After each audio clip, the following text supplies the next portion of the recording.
Hola chicos, muy buenas tardes, espero que se encuentren muy bien. El día de hoy vamos a tener nuestra novena sesión de psicología del adulto y vamos a estar viendo la segunda parte de esta unidad, que es la unidad de la vejez. La sesión anterior estuvimos viendo cuestiones generales sobre el ciclo vital de la vejez en particular, y hoy vamos a ver otra parte diferente. El día de hoy vamos a ver cuáles son los enfoques de la vejez en cuanto a los enfoques desde los que se puede estudiar, ¿no? Y bueno, algo importante de esto es que es equiparable con los enfoques que vimos en la unidad de la adultez, o sea, son similares.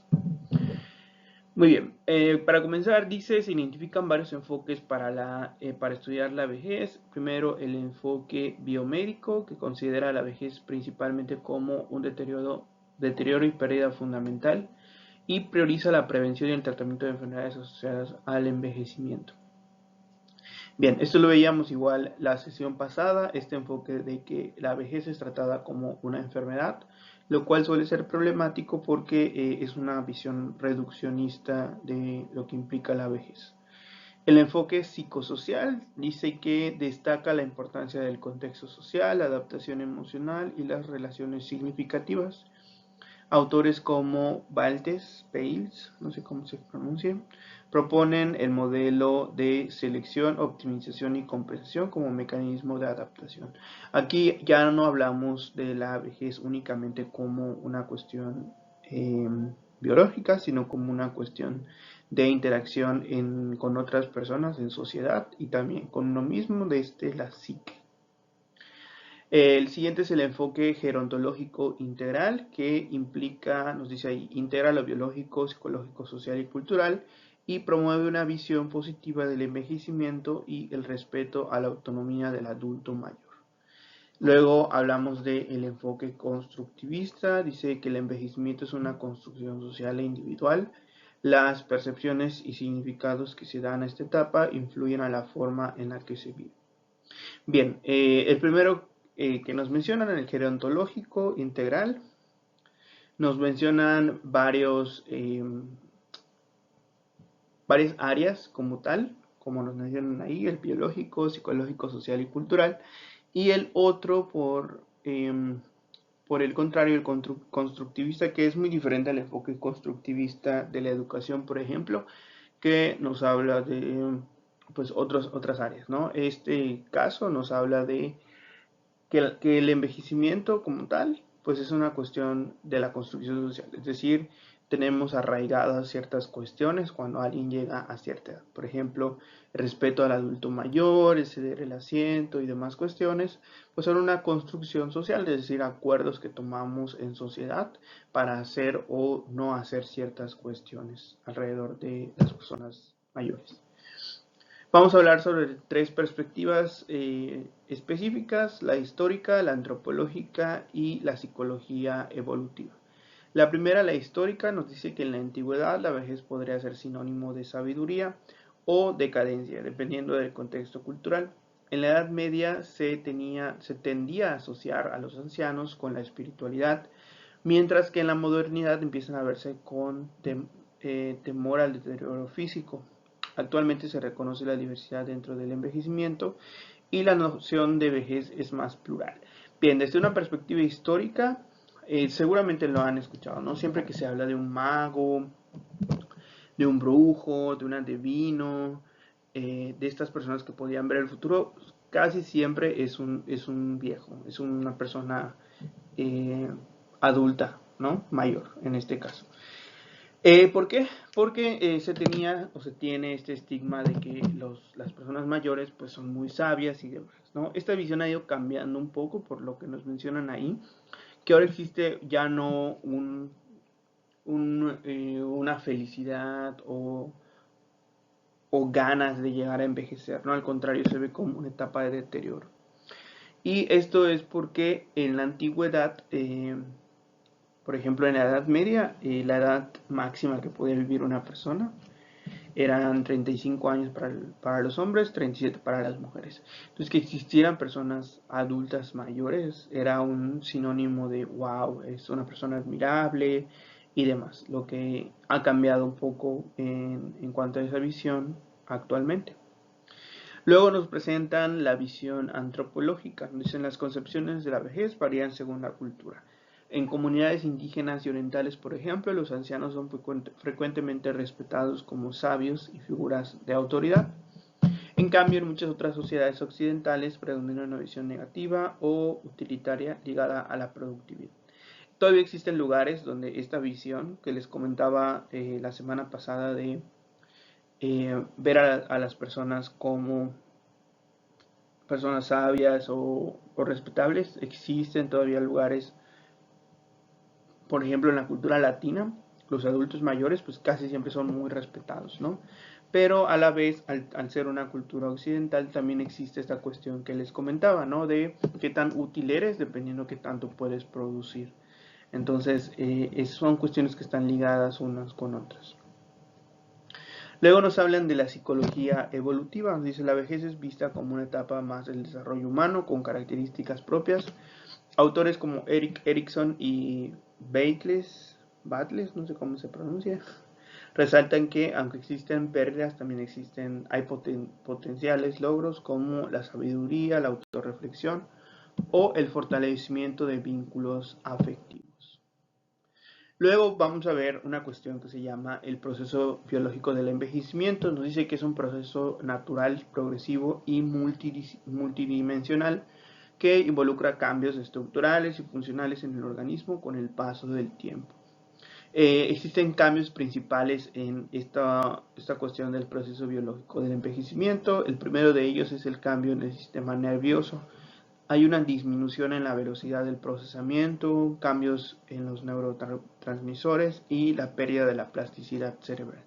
Esa es una cuestión real, pues las células van envejeciendo, lo que igual hace difícil en muchas ocasiones que los sistemas en general del cuerpo humano pues funcionen con relativa normalidad. Otro deterioro que existe o cambio es en el lado cardiovascular. Hay una menor elasticidad arterial, que es esta cuestión de que se ensanchen o se hagan pequeñas. Hay un aumento en la presión arterial y menor eficacia cardíaca. Por eso existen muchas personas adultas mayores con problemas cardíacos. Sistema musculoesquelético, nos dice que hay una pérdida de masa muscular, sarcopenia, disminución de la densidad ósea y mayor riesgo de fracturas, sobre todo en las mujeres.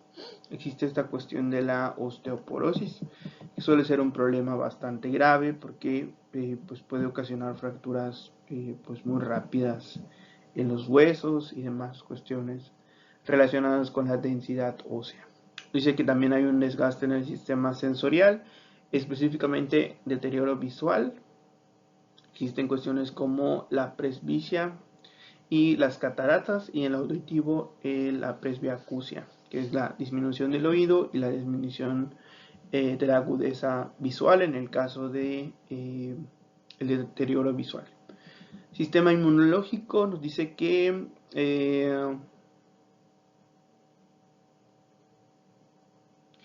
existe algo que se llama la inmunosenescencia, que es decir, es la disminución de la respuesta inmune, lo que incrementa la vulnerabilidad de las enfermedades. Por eso muchos viejitos, muchas personas adultas mayores se enferman muy rápido por esta cuestión de que su sistema inmune pues ya no reacciona igual que el de una persona joven.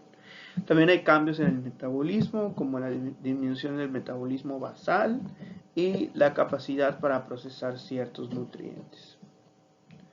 Luego nos hablan de estos versos que nos presenta Erik Erikson en las crisis en general, en este específico de la vida adulta mayor.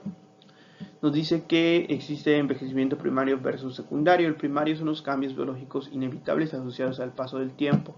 Y el secundario nos habla de cambios relacionados con enfermedades, estilo de vida o factores ambientales.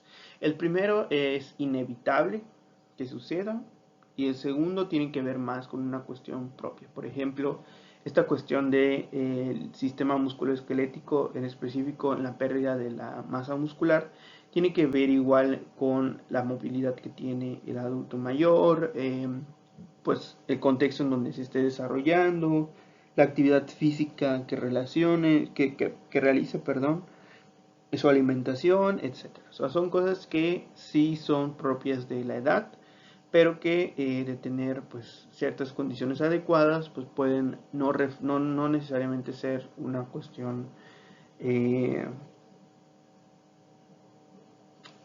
pues no una cuestión definitiva, por así decirlo. Es decir, que puede haber excepciones. Enfoques actuales del proceso del envejecimiento biológico. Primero nos dice que la OMS en 2002 nos dice que promueve la autonomía, el cuidado preventivo y la participación en la sociedad de los adultos mayores. Y la gerontología biológica estudia las bases celulares y genéticas del envejecimiento. Investigadores como Hayflick proponen el límite de Hayflick, que plantea que las células humanas tienen un número finito de divisiones.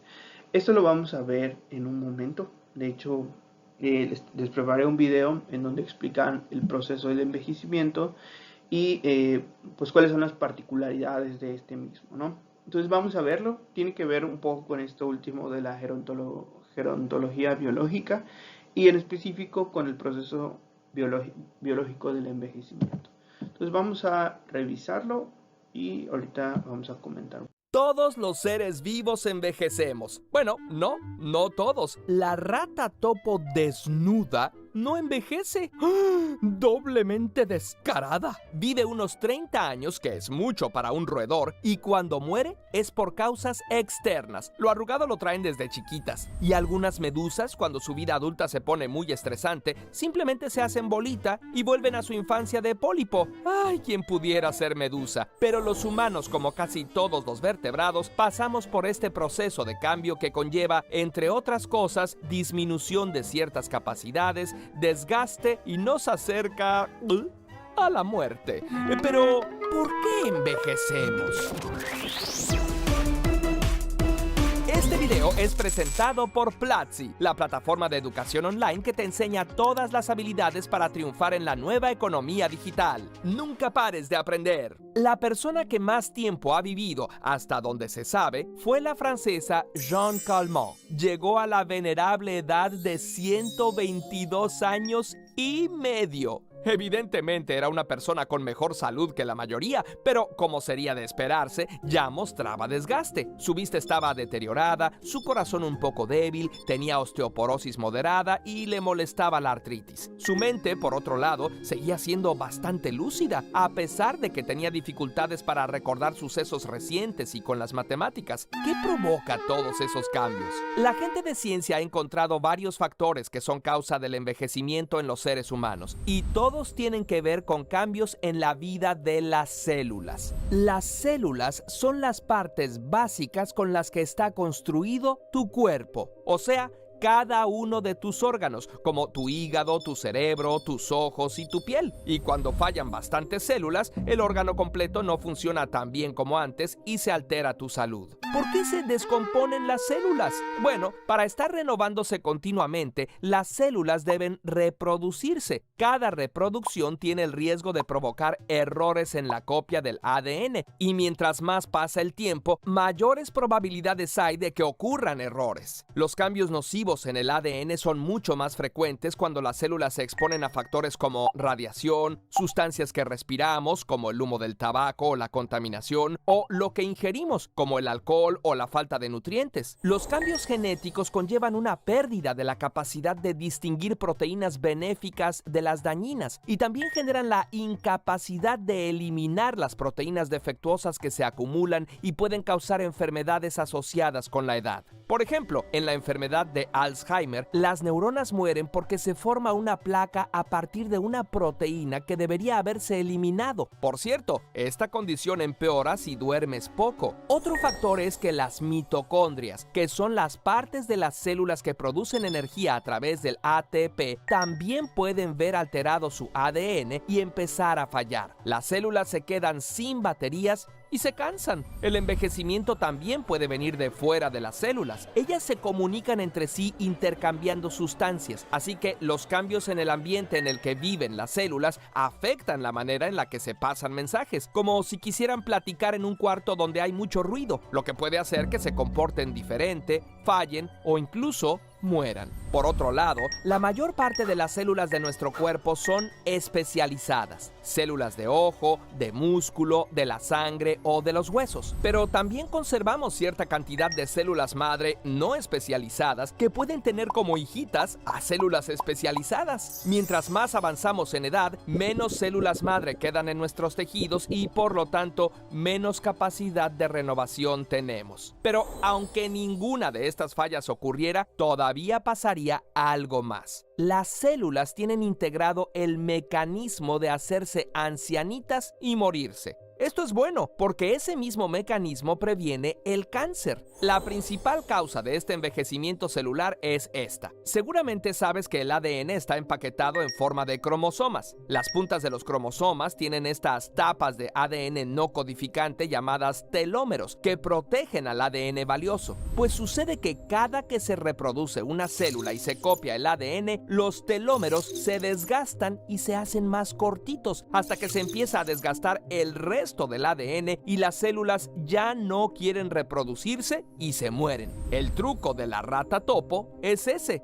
Sus células no envejecen. Cada que su ADN se copia, se regeneran los telómeros. ¿Pero entonces le da cáncer? Pues no. La rata topo es inmune al cáncer y ese es un secreto que la gente de ciencia sigue investigando. ¿Y cuál es el secreto de Jeanne Calment? Bueno, ella tenía hábitos muy ordenados que incluían levantarse temprano, rezar, andar en bicicleta, platicar con sus amigas, usar aceite de oliva, beber una copa de vino de Oporto diaria y consumir una buena cantidad de chocolate. Uy, si de eso último se trata, yo podría vivir una eternidad. No se sabe qué tanto peso tuvieron estos factores en su longevidad, pero cuando analizaron su ADN, encontraron que ella tenía el alelo DR1 en el complejo de genes HLA como muchas personas centenarias. Otra característica de muchos centenarios es que muestran mayor actividad de una proteína llamada PARP, encargada de la reparación del ADN. Es algo que no podemos controlar voluntariamente, pero entre los factores que sí podemos controlar, sabemos que los que aceleran el envejecimiento son la contaminación ambiental, el humo del cigarro, el consumo de alcohol, la radiación ultravioleta y la mala nutrición. Especialmente se ha encontrado que una dieta baja en calorías desacelera el envejecimiento celular y alarga la esperanza de vida. Bueno, pero ¿sirve de algo envejecer? Evolutivamente cabría esperar que solo viviéramos lo suficiente para pasar nuestros genes a la próxima generación, ¿no? De hecho, así pasa con muchos animales, como los zánganos de las abejas, los salmones del Pacífico, algunas especies de araña, la mantis religiosa y hasta un marsupial llamado antequino estira la pata después de una sesión amorosa de 14 horas. ¡Wow! Bueno, al menos muere contento. Pero la mayor parte de los mamíferos vivimos más allá de la edad reproductiva. ¿Por qué? Pues evolutivamente resulta beneficioso para nuestra familia que sigamos estando ahí para cuidar a los hijos y a los nietos. Los estudios muestran que mientras menos hijos tiene una especie, es más probable que las adultas sobrevivan por una larga temporada después de su edad reproductiva. En los seres humanos en específico, las personas mayores, aunque les duelan las rodillas y ya no oigan tan claramente, han acumulado conocimiento y sabiduría que son benéficos para las nuevas generaciones. Han vivido eventos históricos y procesos de vida que no les han tocado a las personas más jóvenes, y la comunicación de ese saber es esencial para el desarrollo de la cultura. En su ensayo La anciana espacial, la escritora de ciencia ficción Ursula K. Le Guin imagina que una nave extraterrestre viene y su capitán nos dice: tenemos espacio para un pasajero. ¿Nos prestarían un solo ser humano para que podamos conversar a gusto durante el largo viaje de regreso a Altair y aprendamos de una persona ejemplar la naturaleza de su especie? ¿A quién mandaríamos? La autora decide que en vez de enviar a un joven científico, lo mejor sería pedirle ser voluntaria a una abuelita. Queremos que vaya ella porque solo una persona que ha experimentado y aceptado la condición humana completa, cuya cualidad esencial es el cambio, puede representar con justicia a la humanidad. ¿Tú qué piensas? Curiosamente, tengas la edad que tengas, es el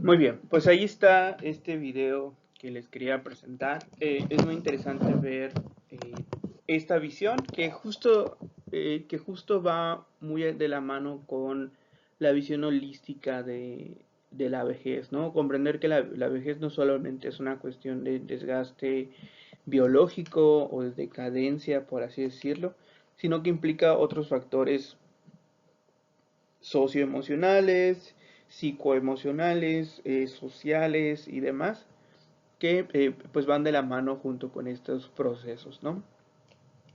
Y sobre todo el valor que tienen las personas adultas dentro de la sociedad, pues es innegable y son de suma importancia pues para nosotros.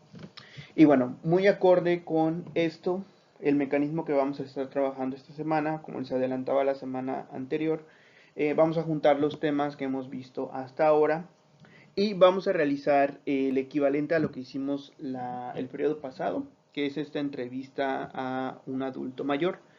El periodo pasado lo realizaron pues, a un adulto. En esta ocasión es importante que escojan a algún adulto mayor como tal. No importa si tienen parentesco con ustedes o no, eso es indiferente. Lo único que se pide es que sea mayor de 65 años. Esto es sumamente importante porque pues las preguntas van dirigidas a estas personas, ¿no? Si le preguntan esto a una persona de 50 años o de 40 años, pues no va a servir de mucho porque no va a comprender cómo, más bien, no va a poder responder en la manera en que esperamos pues las preguntas. Entonces, el único requisito para la actividad es que sea un adulto mayor. ¿Cómo se va a manejar? De la misma manera, aquí están las preguntas, son 10, ahorita las vamos a leer. Ustedes realizan la entrevista, graban únicamente la voz de su entrevistado y la suya haciendo las preguntas. Cuando terminen de hacer eso, completan la guía de entrevista con las respuestas de su entrevistado y en un PDF suben la portada, los datos generales de su entrevistado, las 10 preguntas contestadas con las respuestas de su entrevistado y el link de pues su grabación de voz, ¿no?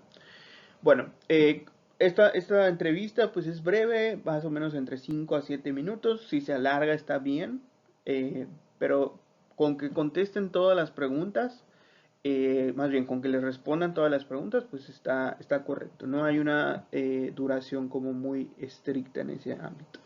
¿Cuáles son las preguntas que hay que realizarle al adulto mayor? Primero, ¿cómo ha cambiado su cuerpo o salud con el paso del tiempo? La segunda es, ¿qué es lo que ha aprendido, lo que más ha aprendido de sí mismo en esta etapa de su vida? ¿Cree que la sociedad valora o respeta a las personas mayores? ¿Por qué? ¿Cómo describiría la vejez? Algunas opciones que se les puede dar es como positiva, difícil, tranquila, activa. ¿Ha sentido que ha dejado algunas actividades o relaciones a medida que envejece? ¿Qué papel juega hoy en su vida amigos, familia o comunidad? ¿Qué opina de la idea de envejecer con éxito? ¿Se siente identificado con esta idea, es decir, con la idea de envejecer con éxito? ¿Ha notado algún tipo de discriminación o trato diferente por su edad? ¿Qué costumbres o ideas sobre la vejez comunes eran comunes cuando usted era joven? ¿Han cambiado? Y la última, si pudiera dar un consejo a los jóvenes sobre cómo prepararse para la vejez, ¿cuál sería? Si alguna de estas preguntas le resulta difícil de entender a la persona adulta mayor, por favor cambien las palabras y háganlo más sencillo de comprender para ellos. ¿Vale? La idea es que pues, se puedan adaptar la idea como tal de la pregunta pues, a lo que pueda comprender la persona a la que están entrevistando. Digo, no son preguntas tan complicadas, pero pues puede pasar, ¿no? ¿Cuáles son los criterios de entrega para esta actividad? Primero que nada, se entrega un documento PDF que contenga lo que ya les había comentado. Es la portada, los datos generales del entrevistado, que son cuestiones como nombre, edad, ocupación, estado civil, etc. La guía de entrevista, completada con las respuestas de su entrevistado. El link de la grabación de la entrevista es solamente la voz, ¿vale? Se entrega a través del Classroom para el jueves 17 de julio antes de las 11:59 de la noche. Bien, chicos, pues esto es todo. Si tuvieron alguna duda, la resolvemos el sábado en clase, ¿no? Bueno, nos vemos, chicos. Cuídense mucho.